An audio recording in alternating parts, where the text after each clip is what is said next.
12,000 ka mga delegado gikan sa mga nagkadaiyang tunghaan lukop Central Visayas ang moabot karong semanaha dinhi sa syudad sa Sugbo alang sa Central Visayas Regional Athletic Association Meet kung 𝗍𝗏 2024. We will let our athletes, the delegation, experience a unique experience here in our city with the cooperation of everyone.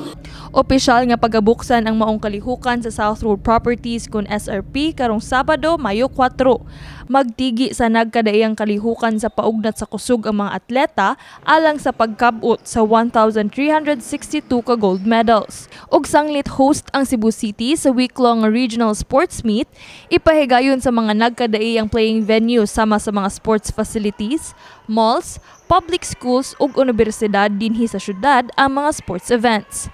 Gikonsiderar sab ang nagpadayong kainit nga dala sa El Nino mao nga 70% sa mga playing venues ang indoors.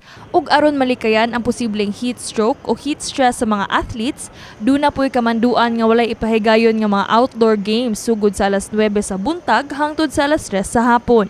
We're trying to encourage the outdoor sports games to be held as early as possible, as early as 6 o'clock or pwede pa earlier, so that we lessen the time sa kaning init yun na portion. No? Ang atong athletics competition will be played late afternoon until gabi. 20 sab ka mga public schools dinhi sa dakbayan ang paghahimuong billeting quarters nga mao'y kapuy-an sa mga athletes, coaches ug delegation officials. Alang sa pagsulbad sa problema sa tubig, dunay mga deep well ug ingon man nakaandam nga mga water tank sa mga tunghaan.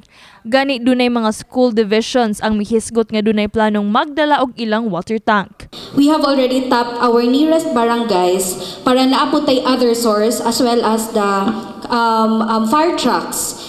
500 ka mga police personnel ang ipakatap sa mga venue o billeting quarters aron masiguro nga luwas ang mga delegado. Gipasalig sab sa Cebu City Government kakatambayayong sa maong kalihukan ang Cebu City Medical Center. Gani dunay designated special lanes ug ward alang sa mga athletes. Ang kunon sab sa kagamhanan ang tanang hospital bills sa tanang athletes nga dunay 𝗍𝗏-related injuries.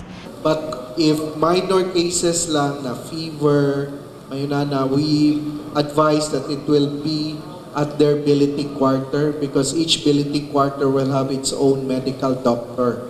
As instructed by Mayor Mike, at the end of the 𝗍𝗏, if an athlete will be hospitalized with 𝗍𝗏-related injuries, then the city will take care of that athlete. Kini si Queenie Joligon alang sa 𝗫𝗏 Cebu.